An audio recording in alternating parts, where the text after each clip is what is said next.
आशा दिदींचा हृदयविकारांनी मृत्यू झाल्याची दुःखद बातमी संपूर्ण भारतामध्ये आणि महाराष्ट्रामध्ये शोककळा निर्माण करेल। एक उच्च कोटीच्या गायिका, लोकप्रिय गायिका, विविध भाषेमध्ये सुद्धा गायत असताना मराठीची आस आणि मराठीची कास न सोडणारी, मराठी माणसांना लुभावणारी, त्याबरोबरच हिंदीमध्ये सुद्धा देशभरामध्ये स्वतःची लोकप्रियता निर्माण करणारी अशी एक उत्तम गायिका, लोकप्रिय गायिका भारत देशाने गमावली आहे।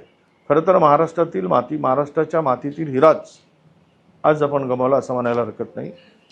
या लोकप्रिय गायिकेच्या जाण्याने प्रचंड मोठी हानी या संगीत क्षेत्रातील, गायका क्षेत्रातील झालेली आहे। एक तर आशा दिदी आणि लता दिदींची तुलना व्हायची त्यावेळेस नक्कीच त्यामध्ये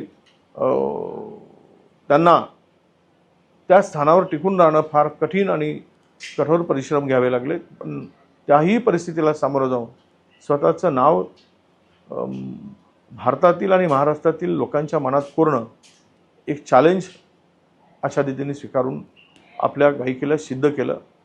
अशा लोकप्रिय गायकांनी जाण्याने प्रचंड मोठी हानी झाल्याचं मी समजतो। त्यावेळेस रुग्णालयात असताना हजारो लोकांनी प्रार्थना करून त्यांना बरं होण्याची ईश्वराकडे प्रार्थना केली, पण नियतीला ते मान्य नाही। अशा लोकप्रिय गायिकेला आपण गमावलं आहे। म्हणून मी माझ्या कुटुंबातर्फे, माझ्या पक्षातर्फे, विधिमंडळ काँग्रेस पक्षाचा नेता म्हणून मी त्यांना भावपूर्ण श्रद्धांजली अर्पण करतोय। ईश्वर त्यांच्या आत्म्याला शांती देवो अशी प्रार्थना करतो।